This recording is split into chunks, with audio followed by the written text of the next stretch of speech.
अस्सलाम वालेकुम स्टूडेंट्स। आज हम लोग टॉपिक स्टडी करेंगे nucleic acid chapter number 2 biological molecules.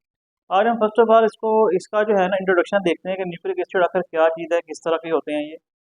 तो फर्स्ट ऑफ ऑल इसके बारे में हम देखते हैं कि ये हमें जो है ना कहाँ से इसकी डिस्कवरी हुई। साइंटिस्ट था, एक स्विस से फिजिशियन था, वो जो है ना 1869 के अंदर काम कर रहा था, रिसर्च कर रहा था। उसने जब जो है ना फर्स्ट सेल्स को जब स्टडी किया तो फर्स्ट सेल के अंदर जो न्यूक्लियस था उसको उसके अंदर जो है ना एक नॉवल टाइप का मॉलिक्यूल नजर आया, जो कि ना तो कार्बोहाइड्रेट था, ना वो लिपिड था, ना वो प्रोटीन था, लेकिन वो एक नॉवल टाइप का, मतलब एक न्यू टाइप का उसको उसके अंदर मॉलिक्यूल नजर आया। तो उसने, क्योंकि उसको वो न्यूक्लियस के अंदर नजर आया, तो उसने उसका नेम क्या रख दिया, उसने उसका नेम जो है वो न्यूक्लियन रख दिया। और बाद में पता चला कि जी जो ये हमारे पास न्यूक्लियन जिसका जिसने उसने नाम रखा, जो कि न्यूक्लियस के अंदर मौजूद एक मॉलिक्यूल था, इसकी ना जो नेचर थी वो एसिडिक थी। ठीक है ना। तो इसीलिए इसको हम बाद में क्या नाम दिया, हमने इसको न्यूक्लियस से नाम दे दिया, न्यूक्लियन से नाम दे दिया न्यूक्लिक एसिड का। ठीक हो गया। तो ये इसके बारे में जो है बेसिक एक जो है हिस्ट्री है कि साइंटिस्ट जो है वो किस तरह उसने इसको डिस्कवर किया, इस मॉलिक्यूल को। न्यूक्लिक एसिड भी एक मॉलिक्यूल है। इसमें आमतौर पे जो न्यूक्लिक एसिड है इसमें डीएनए होता है और आरएनए जो है, इन दोनों को मिला के हम जो है वो न्यूक्लिक एसिड का नाम देते हैं। ठीक है ना। तो फर्स्ट ऑफ ऑल अगर हम बात करें chemical structure of nucleic acid, जो न्यूक्लिक एसिड है उसका केमिकल जो स्ट्रक्चर है वो किस तरह का होता है। अच्छा, पहले आप ये देखें, डीएनए और आरएनए, इन दोनों का मिला के हम नाम देते हैं न्यूक्लिक एसिड का। ठीक है ना। डीएनए का जो एब्रिविएशन क्या है, इसका एब्रिविएशन है डीऑक्सी राइबोस न्यूक्लिक एसिड। ठीक है जी। और आरएनए जो है इसका क्या है हमारे पास एब्रिविएशन, राइबो न्यूक्लिक एसिड, इसको नाम देते हैं। इन दोनों का जो है वो एब्रिविएशन है। अब हम इसके बारे में डिस्कस करेंगे कि इसको डीएनए को डीएनए या डीऑक्सी राइबोस न्यूक्लिक एसिड क्यों कहते हैं, और आरएनए को जो है वो राइबो न्यूक्लिक एसिड क्यों कहते हैं, इसके बारे में हम स्टडी करेंगे। ये दोनों जो है ना डीएनए और आरएनए, जिनको हम न्यूक्लिक एसिड का नाम देते हैं, ये दोनों एक लीनियर चेन है। ठीक है, लीनियर चेन ऑफ पॉलीमर्स, यानी कि एक जो है ना अनब्रांच्ड चेन है। पॉलीमर कहते हैं ऐसा मॉलिक्यूल जो मोनोमर्स के मिलने से बना हो, उसको बोलते हैं पॉलीमर। तो इसी तरह जो डीएनए या आरएनए होता है, ये भी हमारे पास एक पॉलीमर है, क्योंकि ये बहुत सारे मोनोमर्स से मिलने के बना हुआ है, के बाद बना हुआ है। और ये एक स्ट्रेट चेन है, इसके अंदर भी ब्रांचेस वगैरह नहीं होती। यानी कि सपोज अगर आप यहाँ पे देखें, ये एक स्ट्रेट चेन है, ये बहुत सारे स्ट्रेट चेन जो है बहुत सारे सिंगल सिंगल यूनिट से मिलकर बनी हुई है। इसको हम कहते हैं कि ये सारे जो है वो मोनोमर्स हैं, और इन सब मोनोमर्स के मिलने से क्या बन गया, एक पॉलीमर बन गया।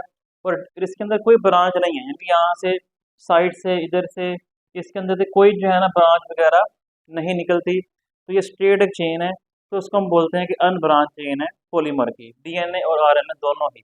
ओके, उसके बाद फिर अगर हम बात करें कि इसकी क्या जो है वो कंपोजिशन है, तो उसमें हम क्या देखेंगे, कंपोजिशन ऑफ न्यूक्लियोटाइड। अच्छा, जो डीएनए और आरएनए है ना, इनका जो बेसिक स्ट्रक्चरल और फंक्शनल यूनिट है ना, उसको बोलते हैं न्यूक्लियोटाइड। यानी कि डीएनए को और आरएनए को कौन बनाता है, इन दोनों को जो है ना वो न्यूक्लियोटाइड मिल के बनाता है। ठीक हो गया। अब वो जो न्यूक्लियोटाइड है वो क्या चीज़ है, तो इसमें हम फर्स्ट ऑफ ऑल यही देखेंगे कि what is the composition of nucleotide. तो अब यहाँ पे देख सकते हैं जी, न्यूक्लियोटाइड में तीन मेन जो है चीज़ें होती हैं। फर्स्ट इसमें क्या है, फर्स्ट न्यूक्लियोटाइड में एक होगी नाइट्रोजीनियस बेस होगी। ठीक हो गया। और इसके अलावा न्यूक्लियोटाइड में एक जो है वो शुगर का मॉलिक्यूल होगा। ठीक है जी। और इसके अलावा न्यूक्लियोटाइड के अंदर एक जो है वो फॉस्फेट ग्रुप होगा। यानी कि ये तीन चीज़ें, कोई भी नाइट्रोजीनियस बेस के बारे में आपको पता ही है, आपने प्रीवियस क्लासेस में पढ़ा होगा। एडिनिन, गुवानिन, साइटोसिन, थायमिन, यूरासिल, ये सारी हमारे पास जो है वो क्या है, नाइट्रोजीनियस बेसिस हैं। ठीक है ना। तो ये जो है ना, इनमें से कोई एक बेस यहाँ पे होगी। सपोज के इस केस में मैंने यहाँ पे लिखा हुआ एडिनिन, सपोज के इस केस में एडिनिन है, जो कि डबल रिंग वाली है कि नाइट्रोजीनियस बेस होती है, वो इसके अंदर शामिल है। इसके अलावा इसके अंदर शुगर है, शुगर होती है इसमें राइबोस शुगर होती है, 5 कार्बन शुगर होती है, शुगर का मालिक्यूल इसके अंदर आ गया। और इसके अंदर फॉस्फेट ग्रुप आ गया। तो इन तीनों को मिला के हम नाम क्या देते हैं, इन तीनों को हम मिला के नाम देते हैं किस चीज़ का, न्यूक्लियोटाइड का। इस तरह के बहुत सारे जो न्यूक्लियोटाइड होंगे वो मिलके डीएनए को या आरएनए को बनाते हैं। ठीक हो गया। अच्छा, अब इसमें एक बात समझने वाली है, जहाँ पे ना ये कार्बन नंबर 1 है, ये राइबोस शुगर का कार्बन नंबर 1 है, ये राइबोस शुगर का कार्बन नंबर 2 है। कार्बन नंबर 2 पे अगर लगा हुआ है OH, अगर लगा हुआ है OH, तो वो वाला जो न्यूक्लियोटाइड होगा वो बनाएगा RNA को। ठीक हो गया। अगर जो है वो यहाँ पे H लगा हुआ है, कार्बन नंबर 2 पे अगर सिर्फ अकेला H लगा हुआ है, तो वो वाला न्यूक्लियोटाइड किसको बनाएगा? DNA को बनाएगा। ठीक है ना। अब देखें, अगर हमारे पास अकेला H लगा है, O नहीं लगा, तो O के ना होने से हम इसको नाम देते हैं डीऑक्सी। डीऑक्सी का मतलब है कि विदाउट ऑक्सीजन, यानी कि ऑक्सीजन के बगैर। ठीक हो गया। तो ऑक्सीजन के बगैर अगर अकेला H लगा होगा तो ऑक्सीजन के बगैर है ये, विदाउट ऑक्सीजन है तो ये, तो इसको हम नाम देते हैं डीऑक्सी। इसी वजह से डीएनए का नाम भी क्या पड़ गया? डीऑक्सी राइबोज, क्योंकि राइबोज शुगर तो ये है ही है, लेकिन इसमें कार्बन नंबर 2 पे अगर अकेला H लगा है, O नहीं लगा, तो ये ऑक्सीजन के बगैर है, विदाउट ऑक्सीजन है। तो इस चीज को हमने नाम दिया डीऑक्सी, यानी कि विदाउट ऑक्सीजन, यानी कि राइबोज शुगर है लेकिन डीऑक्सी राइबोज है, ऑक्सीजन के बगैर है।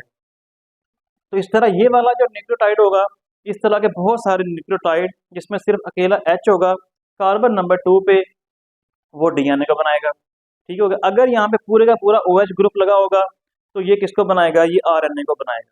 ठीक है ना। तो इसको हम बोलते हैं राइबो न्यूक्लिक एसिड। तो इसमें क्योंकि ऑक्सीजन है मौजूद है, तो इसमें हम डीऑक्सी का वर्ड यूज़ नहीं करते, तो बल्कि RNA में हम सिंपल क्या बोलते हैं? राइबो न्यूक्लिक एसिड का वर्ड यूज़ करते हैं। तो ये कुछ बातें आपको पता हों कि जी न्यूक्लियोटाइड किस चीज़ से मिलकर बना है, न्यूक्लियोटाइड खुद किस दूसरे कंपाउंड को जो है वो बनाता है, तो ये आपको इसके बारे में पता हो। अच्छा, उसके बाद जो है वो क्या चीज़ है इसके अंदर, इसमें यहाँ पे लिखा हुआ है एक और चीज़ है, एक का नाम है न्यूक्लियोसाइड, एक होता है न्यूक्लियोटाइड। इसमें क्या जो है वो डिफरेंस है? इसमें डिफरेंस आप ऐसे देख सकते हैं, यहाँ पे लिखा है जी नाइट्रोजीनियस अगर बेस हो और उसके साथ राइबोज शुगर हो, इन दोनों को मिला के हम बोलते हैं न्यूक्लियोसाइड। ठीक हो गया। अगर है नाइट्रोजीनियस बेस, साथ में राइबोज शुगर भी है, और तीसरा जो कंपाउंड इसमें ग्रुप है फॉस्फेट ग्रुप है, ये भी साथ में शामिल है, तो इन तीनों को मिला के हम नाम देते हैं किस चीज़ का? न्यूक्लियोटाइड का। तो वो चीज़ हमारे पास क्या बन जाएगी? वो चीज़ हमारे पास न्यूक्लियोटाइड बन जाएगी। ठीक हो गया। ये आपने ख्याल करना है। इसको आप ज़रा यहाँ से देख भी रहे हैं जो मैं बताना चाह रहा हूँ, कि अगर ये नाइट्रोजीनियस बेस है और साथ में ये शुगर का मॉलिक्यूल है, यानी कि अगर ये दो चीज़ें हैं, ये दो चीज़ें, तो उस कंपाउंड का नाम होगा न्यूक्लियोसाइड। ठीक है ना। अगर साथ में आप इसको भी शामिल कर लें, तो वो चीज़ क्या बन जाएगी? न्यूक्लियोटाइड। ओके हो गया। ये बात आपको उम्मीद है कि समझ लग गई होगी। अच्छा, उसके बाद अभी types of nitrogenous basis. Nitrogenous जो बेसिस होती हैं ना, इसकी मुख्तलिफ टाइप्स होती हैं। इसमें एक होती हैं डबल रिंग वाली बेसिस होती हैं, जिनके अंदर डबल रिंग होता है, और एक होती हैं सिंगल रिंग वाली बेसिस होती हैं जिसमें सिंगल रिंग होता है। तो इसमें अगर हम बात करें सिंगल रिंग वाले की, तो वो है पायरिमिडीन्स। पायरिमिडीन्स सारी की सारी हमारे पास सिंगल रिंग वाली जो है वो नाइट्रोजीनियस बेसिस हैं। ये सिंगल रिंग वाली क्या है? नाइट्रोजीनियस बेसिस हैं। अच्छा, टोटल जो है ना 3 इन नंबर।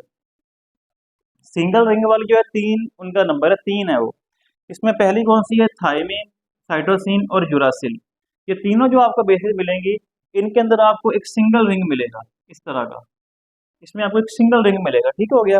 अच्छा, बाकी अगर हम बात करें प्योरीन्स की, प्योरीन्स जो है वो एक ऐसी टाइप है नाइट्रोजीनियस बेसिस की, जो कि डबल रिंग वाला एक स्ट्रक्चर है। यानी कि यहाँ पे देखें, अगर इसके साथ में एक और रिंग बना दूं, ये डबल रिंग बन गया है, तो प्योरीन जो होती हैं वो डबल रिंग वाली बेसिस होती हैं, और ये दो होती हैं, 2 हैं, यानी कि ये इसमें एक होती है एडिनिन, ठीक है, एडिनाइन या एडिनिन, और एक इसमें कौन सी है? गोवानिन। ये दोनों जो एडिनिन और गोवानिन है, ये दोनों जो है वो डबल रिंग वाली जो है वो क्या है? नाइट्रोजीनियस बेसिस है।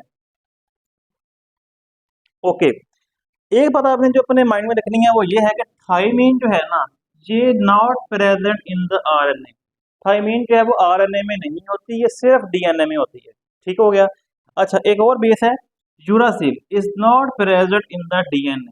यूरासिल जो है वो डीएनए में नहीं होती, सिर्फ आरएनए में होती है। यानी कि ये दो जो है ना, डीएनए और आरएनए का जो डिफरेंस होता है ना, उसके अंदर ये पॉइंट भी आप लिख सकते हैं कि यूरासिल जो है सिर्फ जो है वो आरएनए में होती है, डीएनए में नहीं होती, और इसी तरह जो थायमीन है वो डीएनए में होती है, आरएनए में नहीं होती।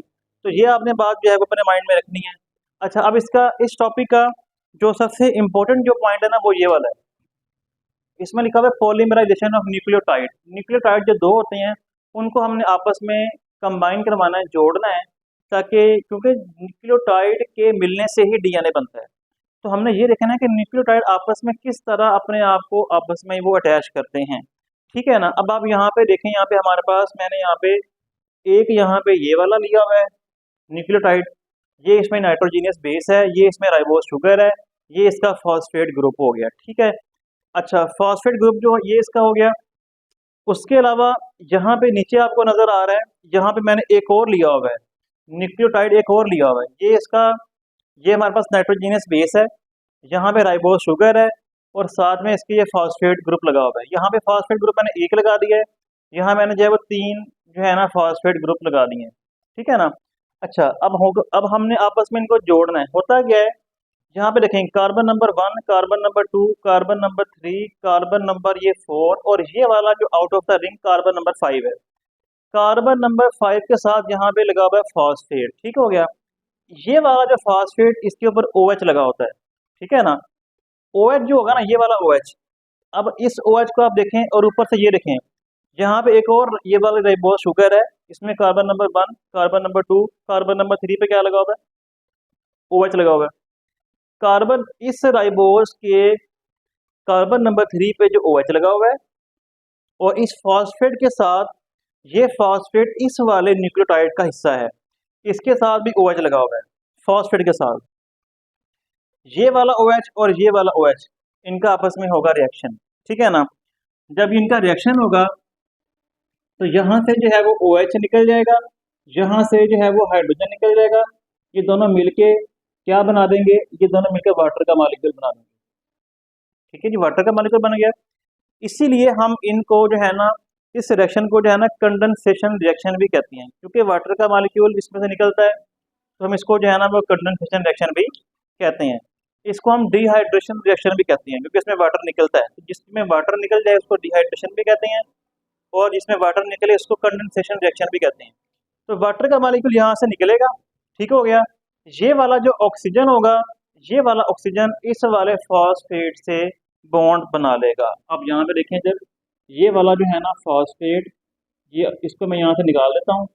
ठीक है जी। अब आप यहाँ पे देखें, ये वाला जो हमारे पास ऑक्सीजन था, इसने इस वाले फॉस्फेट से बॉन्ड बना लिया। ठीक है ना। अब क्या हुआ, अब ये वाला न्यूक्लियोटाइड जो था वो इस वाले न्यूक्लियोटाइड से क्या हो चुका है, अटैच हो चुका है। तो इसी तरह बहुत सारे जो न्यूक्लियोटाइड होते हैं वो आपस में अटैच होते जाते हैं, होते होते जाएंगे, और हमारे पास जो है वो क्या बनता जाएगा, इस तरह का एक मॉलिक्यूल बनता जाएगा, जिसको हम डीएनए कहते हैं। इसका प्रॉपर जो मॉडल है वो तो हम पढ़ेंगे वाटसन एंड क्रिक मॉडल में। इसमें हमने सिर्फ ये देखा है कि किस तरह जो न्यूक्लियोटाइड्स हैं वो आपस में अटैच होते हैं। तो इस चीज़ को हम बोलते हैं पॉलीमराइजेशन ऑफ न्यूक्लियोटाइड्स, यानी कि न्यूक्लियोटाइड्स का ऐड होना। ठीक है। तो यहाँ तक हम लोगों ने स्टडी कर लिया है, तो बाकी इंशाल्लाह हम लोग नेक्स्ट लेक्चर में स्टडी करेंगे। आज के लिए इतना ही। अल्लाह हाफिज़।